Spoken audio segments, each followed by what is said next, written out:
I have discovered the best technology to use in traveling around to different churches is your good old newsprint on an easel. It works with any technology that any parish has. So, I want to begin with an overview of the search process for you because you need to be informed about how this process works and what's going to happen. First thing we need to remember is the search process is a discernment process. Both your search committee and your vestry are trying to discern God's will for Trinity Parish. Therefore, prayer should undergird the entire process. This is a process in which God is at work in your vestry, in your search committee, in you, and the candidates that will come before them. So we need to be engaged in prayer for the whole process. And to do that, it means that your ECW needs to be praying, Daughters of the King, if you have them, need to be praying, your men's group needs to be praying, if you have an intercessory prayer group, they need to be praying, youth group needs to be praying, Sunday school classes, everybody needs to be praying individually and corporately. And so I want us to start this morning by using a prayer that's in the prayer book on page 818. Can any of you see this?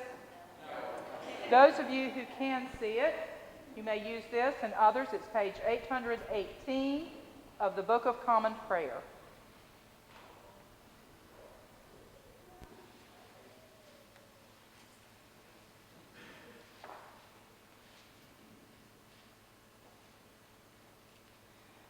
Almighty God, giver of every good gift, look graciously upon your church, and so guide the minds of those who shall choose a rector for Trinity Parish, that we may receive a faithful pastor who will care for your people and equip us for our ministries. Through Jesus Christ our Lord. Amen.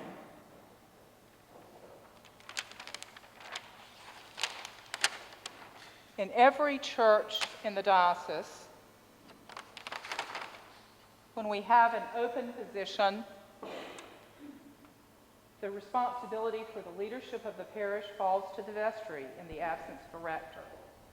The first thing that the vestry does is to call an interim, and your vestry has done that. Dorothy is your interim. The second thing the vestry needs to do is to develop a charge, or if you will, a job description for the search committee, and to develop a search budget for the search committee. And this is before the search committee is appointed, because you want to be able to tell someone what you need for them to do and expect for them to do before you ask them to do it. It creates less opportunity for miscommunication. And so we're going to ask your vestry to put together a charge for the search committee. This is what we want you to do, we expect you to do, and a budget so they know what amount of money they have to work with. These can always be amended, but the vestry needs to begin that way. Then the vestry appoints the search committee. The vestry appoints, that's underlined. That means the search committee serves at the pleasure of the vestry. It is a committee appointed for a particular space of time by the vestry. It's not independent. It's serving the parish and the vestry. The vestry appoints the search committee. Once the search committee is appointed, I will come back to Trinity and I will meet with your vestry and your search committee to go over a very detailed document called Guidelines, Search Procedure Guidelines for the Diocese of Tennessee. You can find this document on the diocesan website, edtn.org, Search Process and Guidelines. But I will go over that in detail with the vestry and the search committee so that everybody hears the same thing, and I can try to be sure that everybody's on the same page. Again, It decreases the chances for misunderstanding and miscommunication. Now, while all of this is taking place, all of y'all need to be infusing this process with prayer, okay?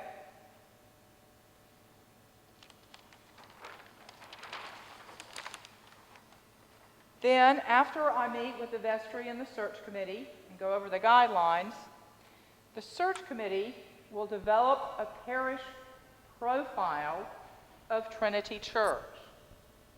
And there are different kinds of ways of getting information to put in the profile that the search committee may use. A parish survey, I'll guarantee you will use that. And I have some suggestions of a very good company to use that has been doing this for over 20 years. And they have statistics that can compare Trinity Parish and your responses with other Episcopal parishes, as well as churches in other denominations.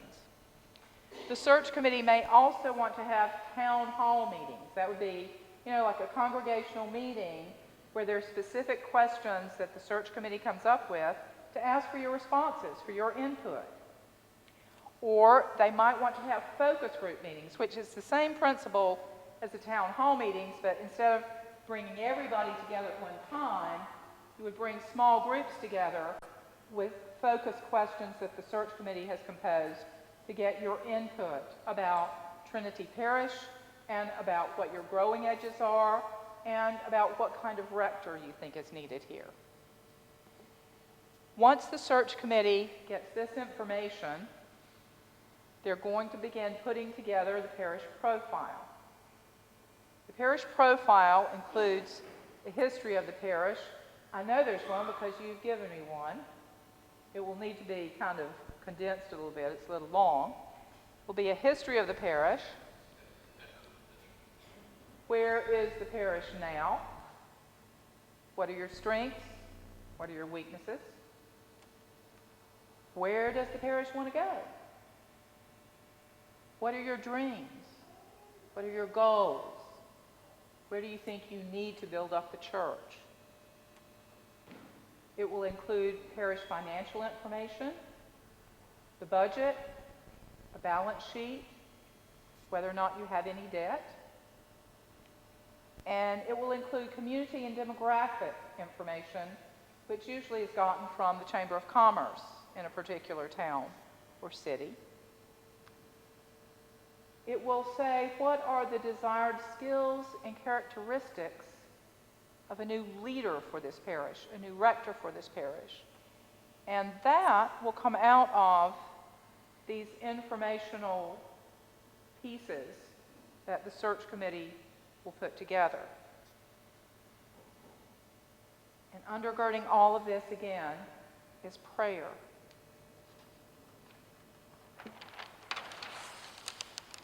Now, this parish profile should be posted on the parish website, so anybody who wants to see it can. Less and less are we printing parish profiles, usually a few copies, because it is much easier to direct people to a website to access it. At the same time, once this profile is completed, your search committee will put together what is known as an Office of Transition Ministry Community Portfolio. What is that? Okay. Most priests in the Episcopal Church have on the computer in New York for the Office of Transition Ministry on their website, they have a personal ministry portfolio, an individual portfolio. It gives basic information about the priest. It tells their work history, their educational history, and it also, there are 11 narrative questions that the priests write answer to. And so it's kind of a beginning get-to-know-you document.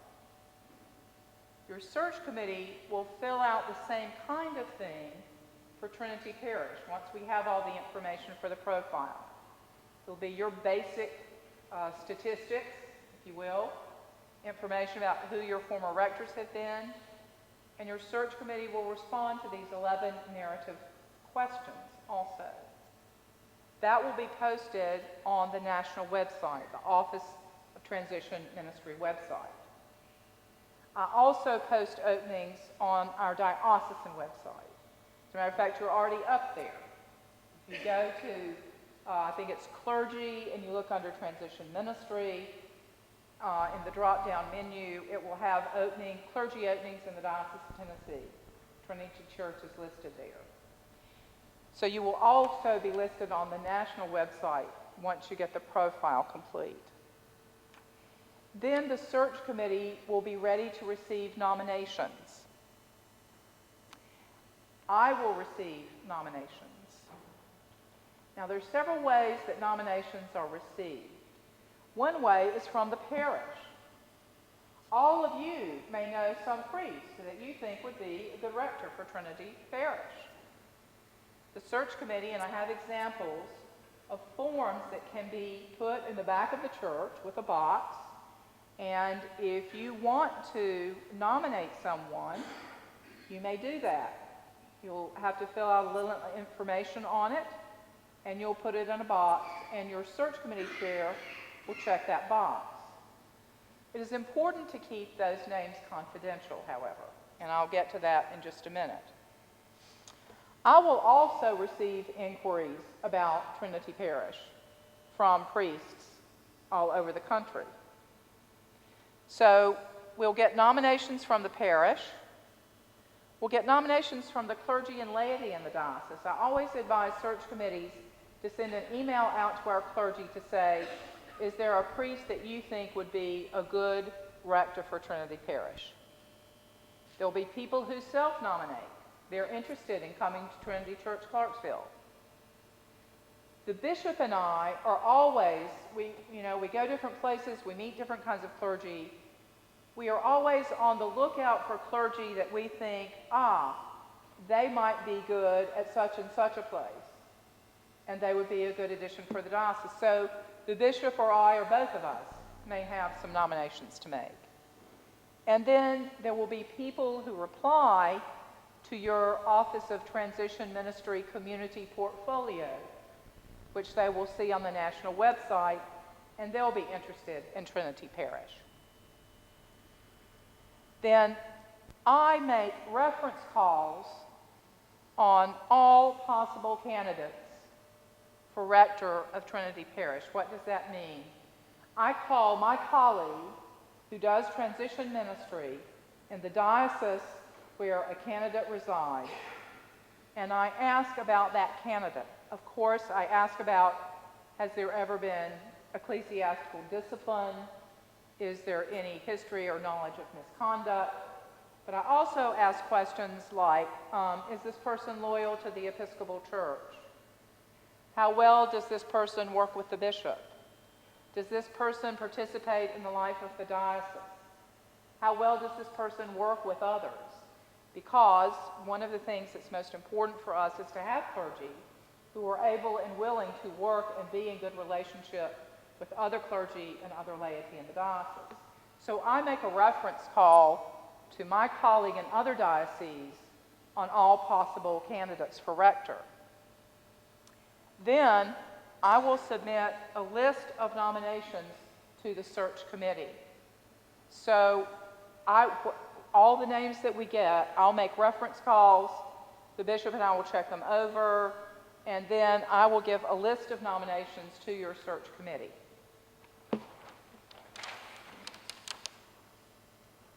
Then the search committee has to begin its work of discernment.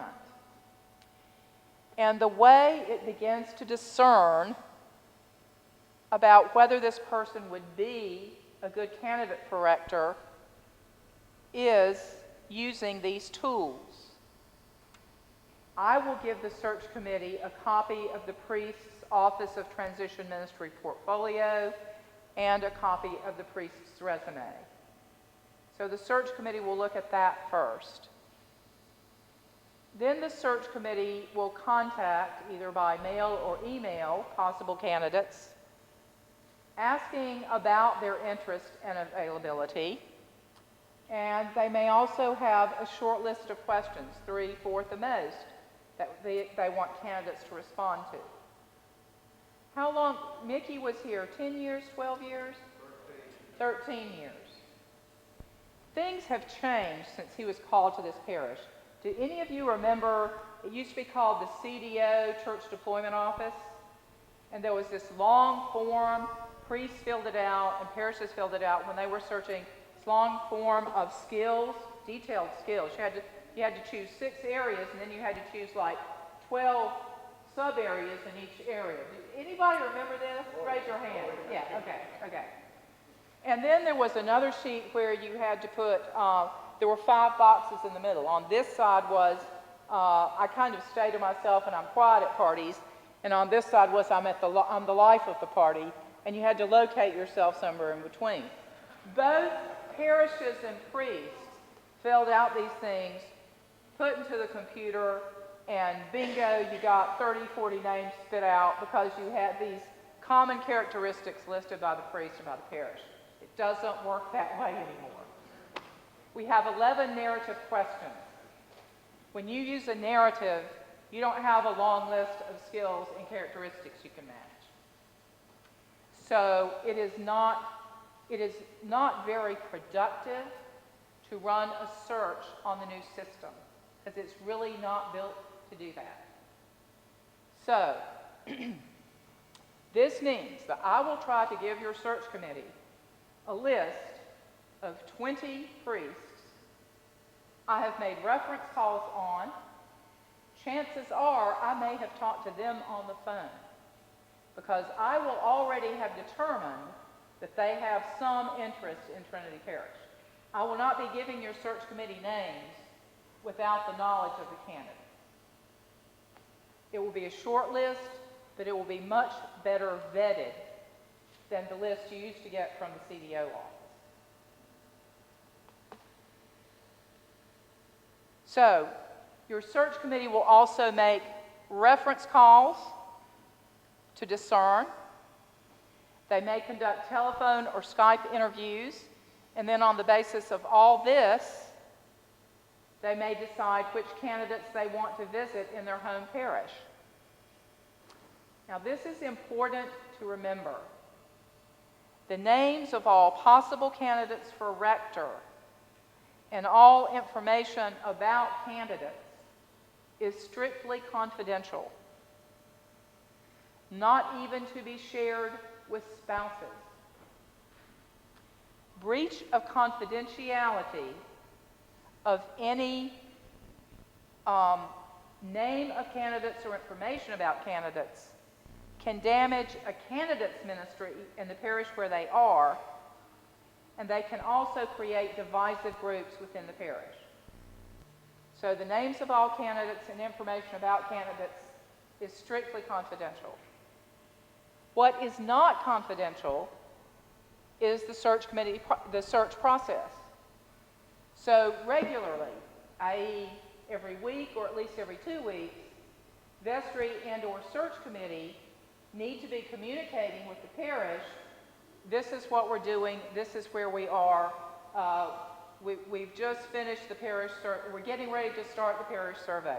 We've received your responses from the parish survey. We're getting ready to put that material together for the parish profile. There needs to be regular communication from the vestry and the search committee about where you are in the search process. The process is not confidential. It's just the names of candidates and information about candidates that's confidential. So it's not a secret process at all. We don't want it to be.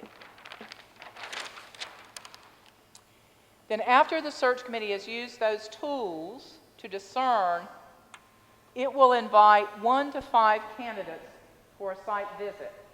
And I say 1 to 5 because part of what the vestry will have to decide in its charge is how many candidates as finalists does it want the search committee to present. And the vestry could choose anywhere from 1 to 5 candidates for the search committee to present to them as finalists. And that will be part of the vestry's charge to the search committee, so the search committee will know from the very beginning how many finalists the vestry wants. Then once we get to those finalists, our office initiates background checks on those finalists. We do this through Oxford Documents, and Oxford Documents checks, there's a criminal background check, of course, sexual offender check, credit check, traffic violation check. They verify all educational information, and you have to give personal references from employers or people who know you, and those also get sent back to Oxford Documents. In other words, it's a pretty thorough background check. Those usually run $250 per background check because it is so thorough. We will initiate background checks on the 5 finalists once the search committee lets me know who they are. And then the vestry will be involved in the on-site visits of the finalists. And again, this is a vestry decision. They may just want to be involved during the social time with the candidates or worship time with the candidates, which is just for vestry and search committee, not for the congregation. Or they may want to be involved partly with the interviews. Again, that's a vestry decision, vestry discernment. Then, once the vestry has met all the candidates and participated in the on-site visits to whatever extent they want to, the vestry will come to a consensus on one candidate. Now, why do I say consensus? What if you vote? The vestry is going to vote, and it's a 60-40 vote. Would that be a good idea? Why? Right. Well, what if it's 80-20? What was the answer? She said too many people weren't behind the person. Right, so you lost half the church, basically. Right. Well, what if it's 80-20? It's still not good enough. Correct. Every member of the vestry needs to be able to support the person that you are calling as rector to Trinity Parish. The calling process is not about choosing your favorite candidate. You want people who can put the good of the parish above their own personal preferences. What the search committee is looking for are candidates, and there might be 3 of them, there might be 5 of them, any one of whom they think could be a good rector for Trinity Parish. And you know why else you have to look at it this way? Because the parish isn't the only one that's discerning here. Priests are discerning whether they have a call to Trinity Parish. Most priests that are in one search process are in several search processes. So your finalists, most likely, are going to be in other search processes. They may discover in this process that they are called to another parish. So what you're looking for is several priests, any one of whom you think might be a good rector for Trinity Parish. And you want your vestry to be able to come to consensus, that is to say, that every member of the vestry can support this person as rector of Trinity Parish. Then the vestry, before calling anyone, will need to ask the bishop's permission because this is canonically required. Then after the vestry receives the bishop's permission, they will issue a call. And the call is either accepted or declined. Discernment is always mutual. What if a call is declined? That's happened several times in this diocese. Well, I tell you how I look at this process. It is a question not just of us doing our work, our discernment. It is a question of God also, and God's action in people and in parishes.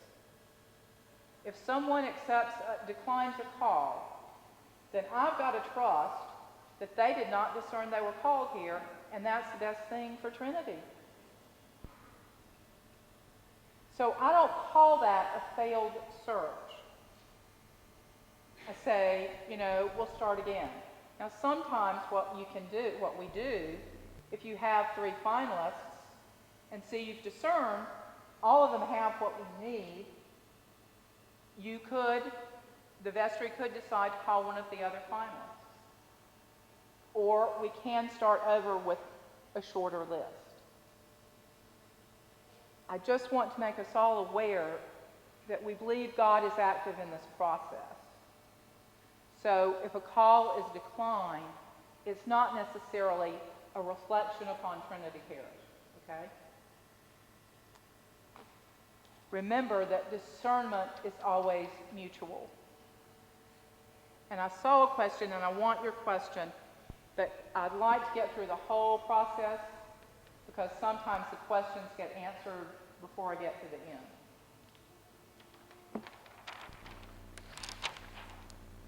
Then once a call is extended and accepted, the transition committee assists the new rector and the new rector's family in introducing them in the church and in the community. And usually a transition committee should function for at least the first 6 months that a new rector's in place. We also want, as soon as is convenient for the parish, for the rector, and for the bishop, to have the celebration of a new ministry, what is the installation of a rector, and that is the Book of Common Prayer on page 559. Now, the bishop really wants these scheduled on a weeknight or a Saturday so other clergy can be here to support both your new rector and Trinity Parish. All right. I did it in less than 30 minutes this time. 30 minutes has kind of been my standard, but I think I did yours in 25. Would be oftentimes, if it's someone from outside of the diocese, then the bishop may not necessarily know that person. So when they come for a visit, they have a meeting with the bishop.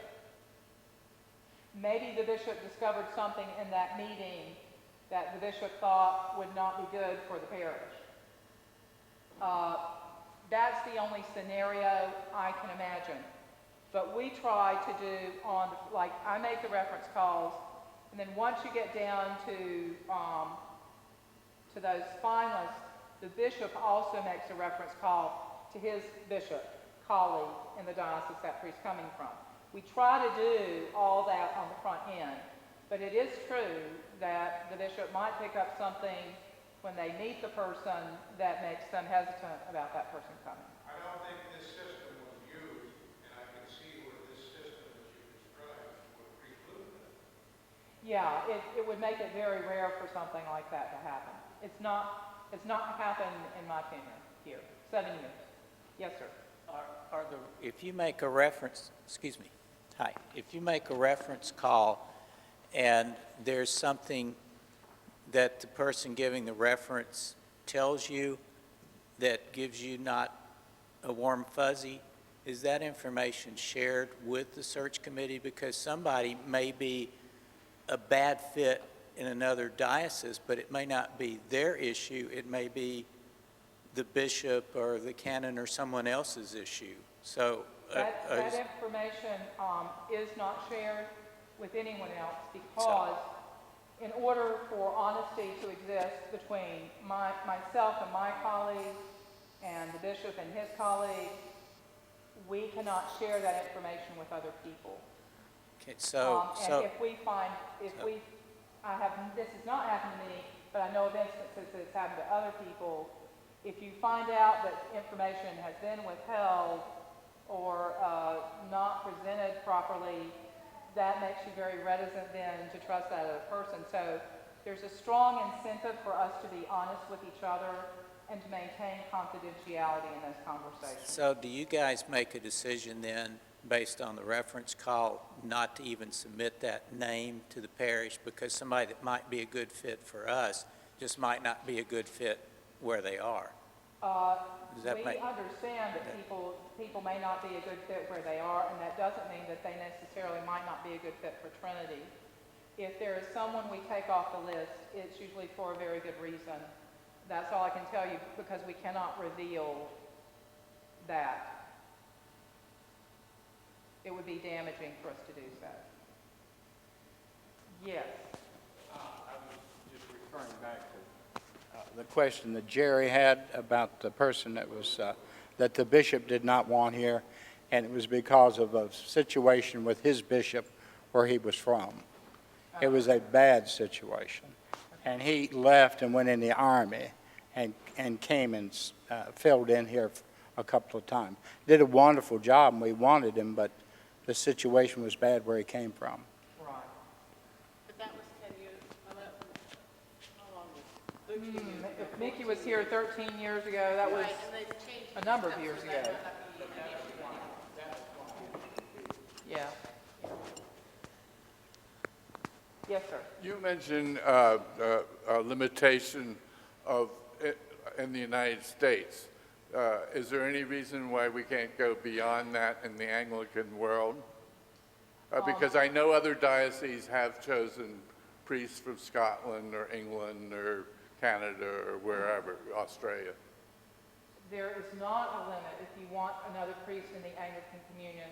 I will tell you it's gotten increasingly difficult with canon law to work that out, but it can be worked out. Okay. It doesn't need to be a barrier. Just want to make that clear. With all of the different splinter groups that have formed since 2003, our legal system has started making it more and more difficult for priests to transfer from one section of the Anglican communion to another. But that is not insurmountable, and it can be done. Thank you. And if you find a good candidate, entertain them. Thank you.